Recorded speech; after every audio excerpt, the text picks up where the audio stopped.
Hello! எல்லாரும் எப்படி இருக்கீங்க? எல்லாரும் சூப்பரா இருக்கீங்க அப்படின்னு நம்புறேன். ரொம்ப நாளாச்சு உங்க எல்லாரையும் மீட் பண்ணி. இந்த வீடியோ ஷூட் பண்ணும்போது நான் மண்டே மார்னிங் தான் ஷூட் பண்றேன். ஸோ இன்னையிலேருந்து 2 வீக்ஸ் பர்த்டேக்கு ஸ்ப்ரிங் வெக்கேஷன் ஸ்டார்ட் ஆகுது. ஸோ என்னோட டே எப்படி இருக்க போகுது, அண்ட் நான் பர்த்டே கூட எப்படி டைம் ஸ்பெண்ட் பண்றேன், அண்ட் என்னோட மீல் பிளானிங் எல்லாம் எப்படி இருக்கு அப்படின்னு சொல்லி நான் மோஸ்ட்டா கவர் பண்ணியிருக்கேன். ஸோ வீடியோக்குள்ள போலாமா?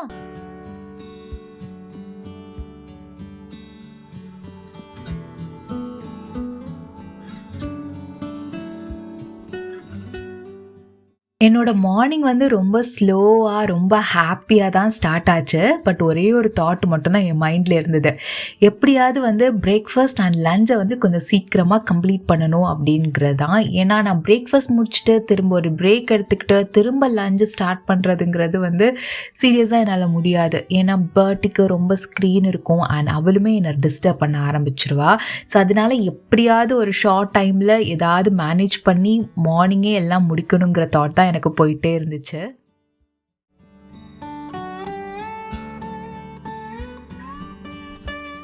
மண்டே மார்னிங் பிரேக்ஃபாஸ்ட் வந்து இட்லி சாம்பார் சூப்பரில். எனக்கு இந்த காம்பினேஷன் ரொம்ப பிடிக்கும். சாமுக்கு ரொம்ப ரொம்ப பிடிக்கும். எனக்கு இன்னொரு ஹாப்பினஸ் இருக்குது. என்ன அப்படின்னா, நான் வந்து சாம்பார் இப்போ வச்சுட்டேன்னா எனக்கு லஞ்சுக்கும் இதை எடுத்துக்கலாம். ஏதாவது கூட்டு பொரியல் மட்டும் ஏதாச்சும் சைடில் வச்சா போதும். ஸோ அந்த ஒரு ஹாப்பினஸ் தான். ஆனால் நான் இந்த மாதிரி சாம்பார் பண்ணுறது சாமுக்கு ரொம்பவே பிடிக்கும்.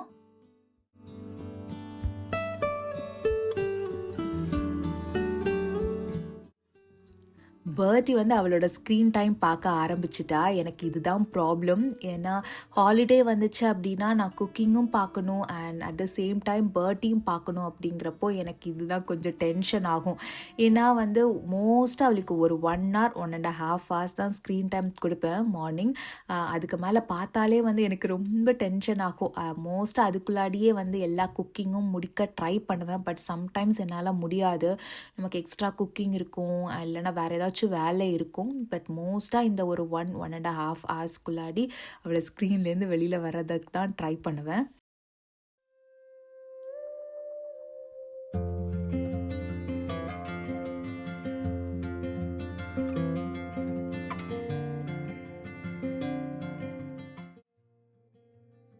என்னோட ஸ்டைலில் நான் எப்படி சாம்பார் பண்ணுவேன்னு உங்களுக்கு ஷேர் பண்ணுறேன். ரொம்ப சிம்பிள் தான். ஃபஸ்ட்டு சாம்பார் பருப்பில் கொஞ்சமாக வந்து மஞ்சத்தூள், பூண்டு, க்ரீன் சில்லி, தேவையான அளவு சால்ட் எல்லாம் போட்டுட்டு அதை குக் பண்ண வச்சிடலாம்.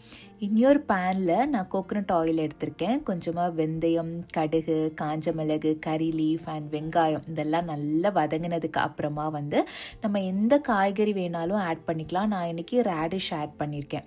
ஸோ ரேடிஷ் குக் ஆகிறதுக்கு தேவையான தண்ணி ஊற்றிக்கலாம். கொஞ்சம் சால்ட் போட்டுட்டு அதை குக் பண்ண வச்சிடலாம். ஒரு ரேடிஷ் ஒரு 80% குக் ஆனதுக்கப்புறமா அதில் கொஞ்சமாக புளி தண்ணி, சாம்பார் பவுடர், கலருக்காக காஷ்மீரி சில்லி கொஞ்சமாக ஆட் பண்ணியிருக்கேன்.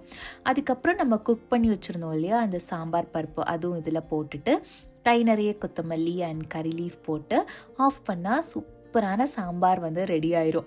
என்னோடய சாம்பார் இவ்வளோ சூப்பராக டர்ன் அவுட் ஆகுறதுக்கு ஒரே ரீசன் அந்த சாம்பார் பவுட்ரு மட்டும்தான். அது வீட்டில் பண்ணது, மெயினாக அம்மா பண்ணது. எப்போவுமே அம்மா பண்ணுறது ரொம்ப ஸ்பெஷல் தான் இல்லை? சாம் எப்போவுமே வந்து எனக்கு இந்த டிஷ் ரொம்ப நல்லா இருக்குது, இது ரொம்ப நல்லா இல்லை அப்படின்னு எனக்கு எந்த ஃபீட்பேக்கும் சொல்ல மாட்டாங்க. கொடுக்குறத சாப்பிடுவாங்க. அது நம்ம சாப்பிடும்போது எனக்கு தெரியும், ஓகே சாம்பார் வந்து சாமுக்கு ரொம்ப பிடிக்கும் அப்படின்னு. அந்த சாப்பிட்ற விதத்திலே நான் கண்டுபிடிச்சிருவேன்.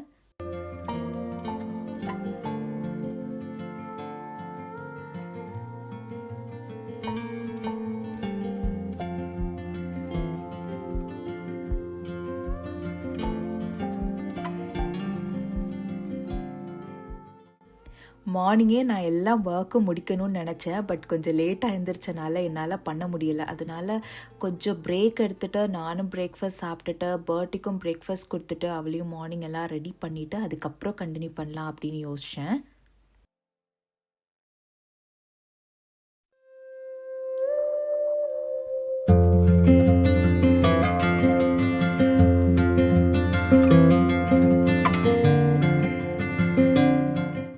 யூஷுவலாக வந்து இந்த மாதிரி ஹாலிடேஸ் அப்படின்னா நமக்கு மீல் தான் வந்து ஃபஸ்ட்டு சார்ட் அவுட் பண்ணணும்.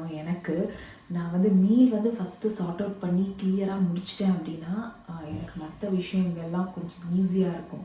ஸோ அதுக்கு நான் வந்து நான் ஃபாலோ பண்ணுறது வந்து 1 வீக்கில் நான் என்ன குக் பண்ணுறேன் எல்லாமே வந்து ஒரு மெனு மாதிரி போட்டுருவேன்.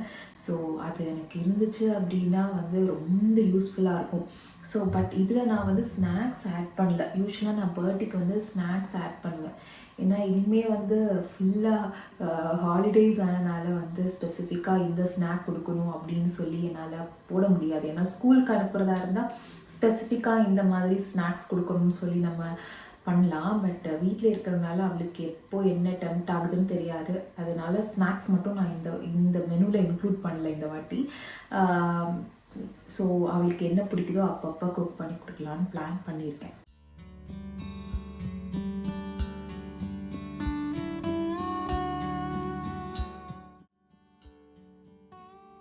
நான் உங்களுக்கு ரொம்ப சிம்பிளாக பண்ணுறது மாதிரி சிக்கன் ரோஸ்ட் தான் நான் ஷேர் பண்ண போகிறேன். சீரியஸாக சொல்கிறேன், நீங்கள் இதை ட்ரை பண்ணிங்கன்னா உங்களுக்கு ரொம்ப ரொம்ப பிடிக்கும்.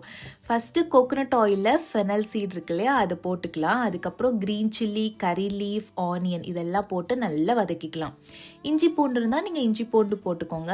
இல்லைன்னா நம்ம ஜிஞ்சர் கார்லிக்கை வந்து குட்டி குட்டியாக சாப் பண்ணி கூட இதில் ஆட் பண்ணி நல்லா வதக்கிக்கலாம். மசாலா எப்போவுமே கொரியாண்டர் பவுடர் இருக்கு இல்லையா, தனியா பவுடர், அது எப்போவுமே வறுத்து தான் ஆட் பண்ணணும். நான் எப்போவுமே வறுத்து இதை ஸ்டோர் பண்ணி வச்சுருவேன் அடிப்படாமல். அதையும் இதில் போட்டுட்டு காரத்துக்கு ஏற்ற மாதிரி சில்லி பவுடர் அண்ட் மஞ்சத்தூள், கரம் மசாலா இதையும் போட்டு நல்லா வதக்கிக்கலாம். வாட்டர் ரொம்ப ஆட் பண்ணக்கூடாது. உங்களுக்கு வாட்டர் வேணும் அப்படின்னா கொஞ்சமாக வந்து ஸ்ப்ரிங்கிள் பண்ணிக்கோங்க. அப்புறமா வந்து குட்டி குட்டியாக சாப் பண்ண சிக்கன் இதில் போட்டுக்கலாம். ஒரு 20 மினிட்ஸ் நல்லா குக் ஆகட்டும். ஃபைனலாக நீங்கள் இதை வந்து ஸ்டாப் பண்ணும்போது பெப்பர் அண்ட் கை நிறைய கறி லீஃப் போட்டு நல்லா மிக்ஸ் பண்ணிவிட்டு இதை வந்து ஸ்டாப் பண்ணிங்கன்னா ரொம்ப சிம்பிளான எம்மியான சிக்கன் ரோஸ்ட் வந்து ரெடி ஆயிரும்.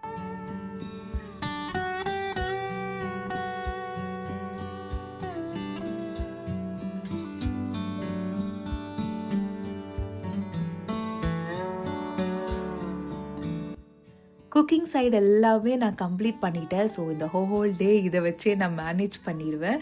இனிமேல் நானும் பர்த்தியும் ஃப்ரெஷ் அப் மட்டும் ஆகணும், அவ்வளோதான்.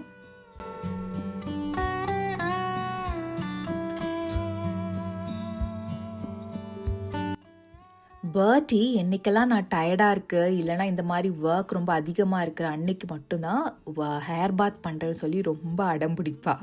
எனக்கு ஹேர் பாத் பண்ணணுன்னா அது கொஞ்சம் எக்ஸ்ட்ரா ஒர்க் மாதிரி தான் எனக்கு எப்போ ஃபீல் ஆகும்.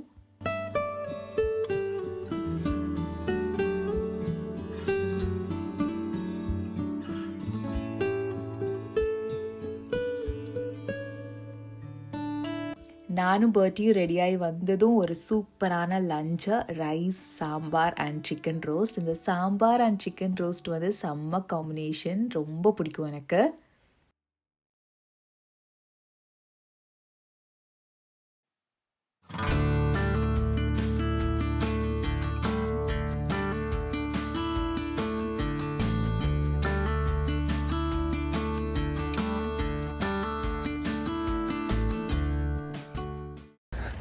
ஆக்சுவலாக அவளை வந்து குளிப்பாட்டிட்டு ஒரு வாக் போகணுன்னு தான் பிளான்.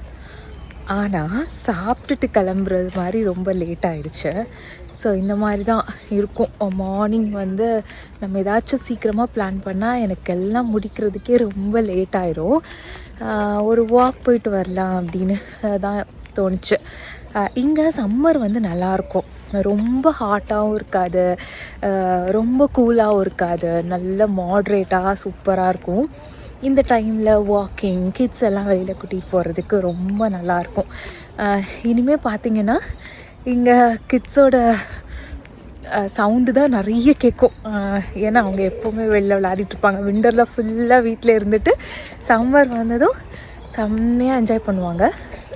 ஸோ அதே மாதிரி தான் பர்த்தியும் செம்மையாக என்ஜாய் பண்ணிகிட்ருக்கா. என்னோடய வீடியோ உங்களுக்கு ரொம்ப பிடிச்சிருக்கும் அப்படின்னு நினைக்கிறேன். பிடிச்சிருந்துன்னா மறக்காமல் லைக் பண்ணுங்கள் அண்ட் சப்ஸ்கிரைப் பண்ண மறக்காதீங்க. நெக்ஸ்ட் வீடியோவில் உங்கள் எல்லாரையும் நான் சீக்கிரமாக மீட் பண்ணுறேன். until then take care, bye bye.